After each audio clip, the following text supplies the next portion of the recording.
IPL 2024-এর আগে একের পর এক ঢেউ আছড়ে পড়ছে চেন্নাই সুপার কিংস শিবিরে। চোটের কারণে আইপিএলের প্রথম ম্যাচে আগেই ছিটকে গিয়েছিলেন সিএসকের বিস্ফোরক ব্যাটসম্যান ডেভন কনওয়ে। এরপর বাংলাদেশের বিপক্ষে টি-20 সিরিজের দ্বিতীয় ম্যাচে শ্রীলঙ্কার হয়ে খেলার সময় চোট পান চেন্নাইয়ের আরও এক ফাস্ট বোলার মাথিসা পাথিরানা, যে কারণে তৃতীয় টি-20 থেকে বাদ পড়েছেন এই ক্রিকেটার। মাথিসা পাথিরানার বিদায়ে চেন্নাইয়ের অন্য এক ক্রিকেটারের জন্য সৌভাগ্যের দরজা খুলে যেতে পারে। 6 মার্চ বাংলাদেশ ও শ্রীলঙ্কার মধ্যকার টি-20 সিরিজের দ্বিতীয় ম্যাচ খেলা হয়।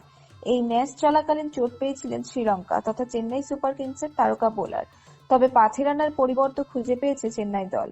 সিএসকের এক আধিকারিক আপডেট দিয়েছেন, চেন্নাইয়ের হয়ে খেলার সময় পাথিরানা গত মরশুমে ভালো বল করেছিলেন। ডেথ বোলারে কার্যকর ভূমিকা নিয়েছিলেন তিনি। পাথিরানা যখন খেলবেন না, তখন তার জায়গায় এই দায়িত্ব তুলে দেওয়া হতে পারে বাংলাদেশের তারকা খেলোয়াড় মুস্তাফিজুর রহমানের হাতে।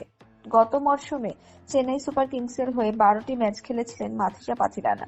এই সময় তিনি 19.53 গড় ও 8.1 ইকোনমিতে 19 উইকেট নিয়েছিলেন।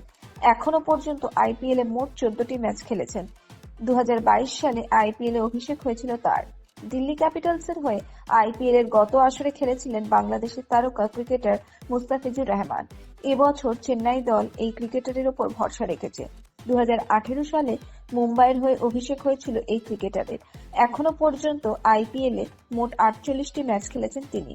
এই সময় 30.72 গড় ও 7.93 ইকোনমিতে 47 উইকেট নিয়েছেন। এমন পরিস্থিতিতে চলতি মরশুমে পাথিরানার অভাব পূরণ করার গুরুদায়িত্ব পেতে পারেন মুস্তাফিজুর রহমান।